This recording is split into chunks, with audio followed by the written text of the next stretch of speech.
15-Minute Mondays, your kickstart to week high-energy 15-minute episode on the Success Blueprint. I'm your host, Daniel Greg Johnson. Let's get right into it. Hello everybody and welcome back on the Success Blueprint. I hope you had a fantastic weekend and let's get right into it. Today, the tyranny of optionality. Every door you keep open is a life you're not living. And why is that? Well, it sounds harsh. We have been taught that options are freedom. Keep your choices open. Don't tie yourself down too early. Make sure there's a backup plan. And perhaps a backup for the backup. It sounds sensible until you notice how many people are living in permanent rehearsal, endlessly preparing to choose while their actual life keeps moving. They could build the business, but they are still researching 3 other models. They could commit to the relationship, but wonder whether somebody better is one swipe away. They could master one craft, but mastery requires staying after novelty leaves. Optionality gives you the comfort of possibility without demanding the risk of devotion. You can imagine 5 impressive futures and avoid being measured in any one of them, and eventually that feels like anxiety.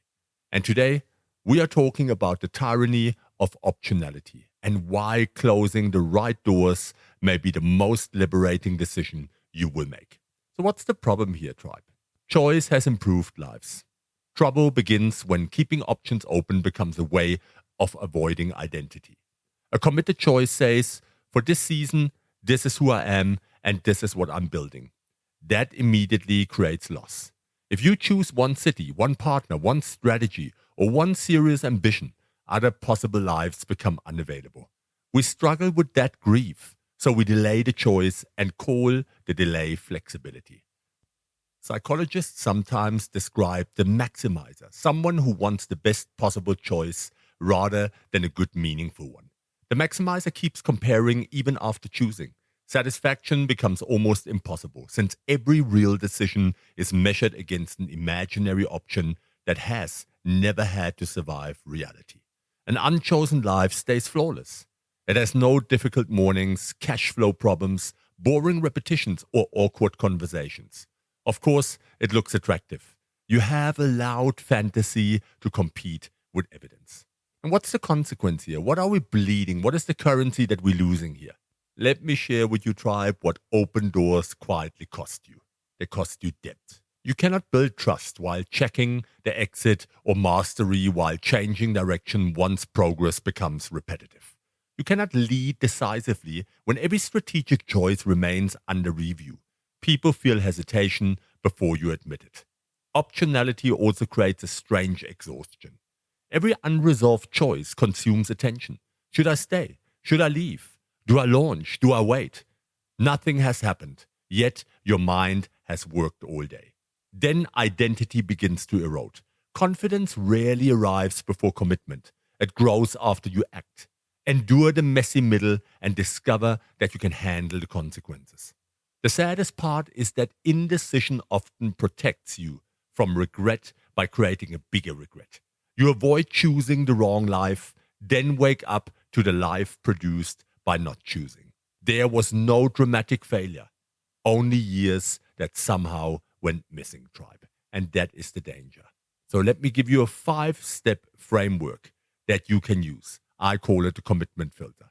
Step number 1, price the open door. Stop asking only what an option could give you. Ask what keeping it open is already costing. Take one unresolved decision and write down the attention money, trust, and momentum it consumes each month. And I would like you to include what you cannot build while it remains unsettled. A leader running 3 possible strategies is making the business pay for fragmented execution. This matters because vague possibility feels free. A visible monthly cost changes the conversation. Number 2, separate reversible decisions from identity decisions. Ask, can I reverse this without permanent damage? Testing a new offer for 30 days is reversible. Refusing to develop a specialty for 6 years while you explore is an identity decision disguised as an experimentation. Give reversible choice a short test and a clear measure. Give identity choices a meaningful season, 6 months, a year, perhaps longer. You cannot judge a seed every Tuesday by digging it up. Step number 3, choose the regret you can respect. Every serious decision contains regret. Maturity begins when you stop searching for the painless option. Picture yourself 3 years from now. Which regret could you respect? Committing fully and learning that the path was wrong, or protecting your options so carefully that you never gave anything your full weight? A respectable regret comes from courage, honesty, and effort. The other kind usually comes from self-protection that went on too long. Step number 4, private commitments are easy to renegotiate when discomfort arrives. Give your decision a witness and a consequence. Tell the relevant person what you are choosing, what you are leaving, and when you will review it. Cancel the unused subscription. Remove the competing project. Decline the invitation that keeps splitting your attention. You do not need to burn your entire life down. Close one door cleanly enough that your energy can finally move through another. Step number 5, build a review point, not an escape hatch. Commitment without reflection can become stubbornness. Constant reflection becomes avoidance. Solve both by deciding in advance when you will review. Set a date and 3 measures. Results, learning and alignment. Until then, normal discomfort does not trigger a new decision. Execute, collect evidence, and adjust the method. At the review point, ask whether the commitment deserves another season. This protects you from quitting on a bad Tuesday and from staying 10 years merely to prove you can. And what's the deeper meaning here, tribe? Why does this matter?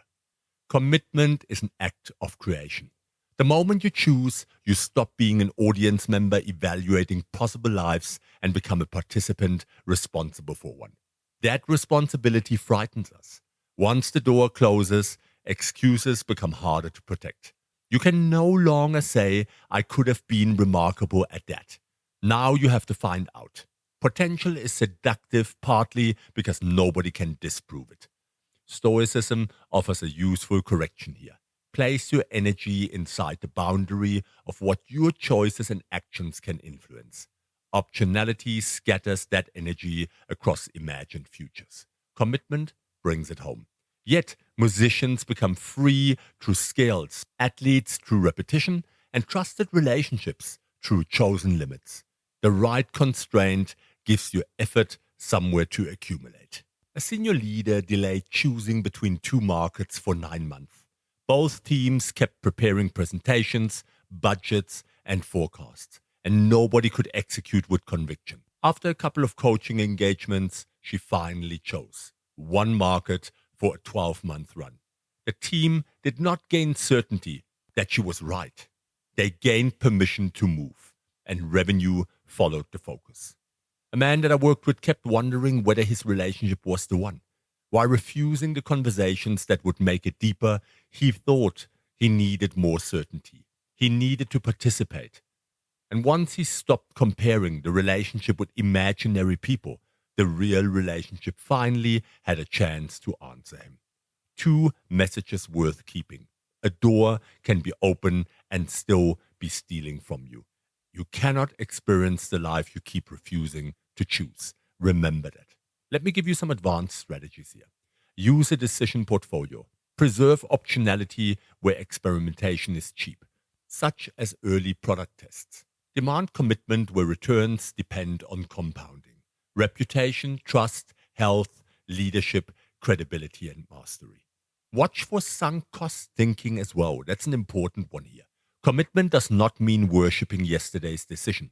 A predefined review point lets you exit when the evidence changes, without confusing temporary pain with strategic failure.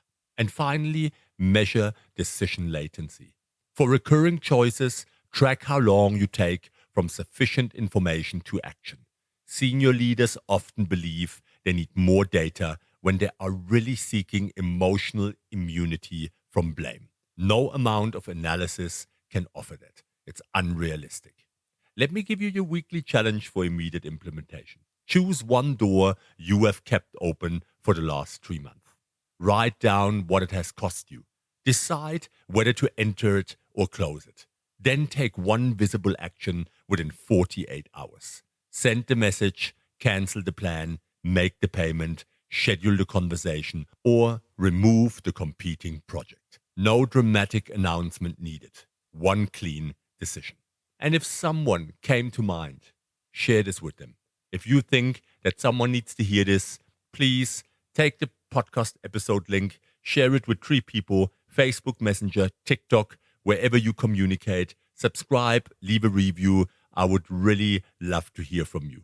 The Success Blueprint is how we get better at this thing called life and business. And your messages help me understand which conversations we need next. And let's not forget our sponsor, Doc Marty Mushrooms. Making a decision is one moment.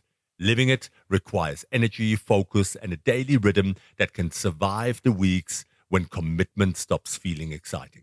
That is why I appreciate partners who speak to the practice of showing up. Doc Marty's range includes focused options such as Microbrain with lion's mane extract, the 6 months mushroom micro matrix blend, and Microsleep for an evening routine. Have a look at the range, head over to docmartymushrooms.com, read what is in each product, and choose what fits your own routine. I have tried these products, they are amazing, it's really worth it. Head over to docmarty.com. If you use the discount code DAN20, DAN20, you receive a 20% discount of your first purchase. As with any supplement, check what is appropriate for you, especially if you have a medical condition or use medication.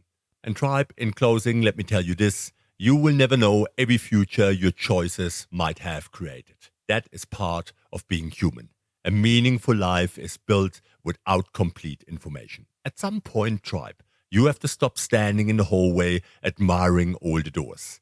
Pick one worthy room. Walk in, arrange the furniture, have the difficult conversations, stay long enough to make the place yours.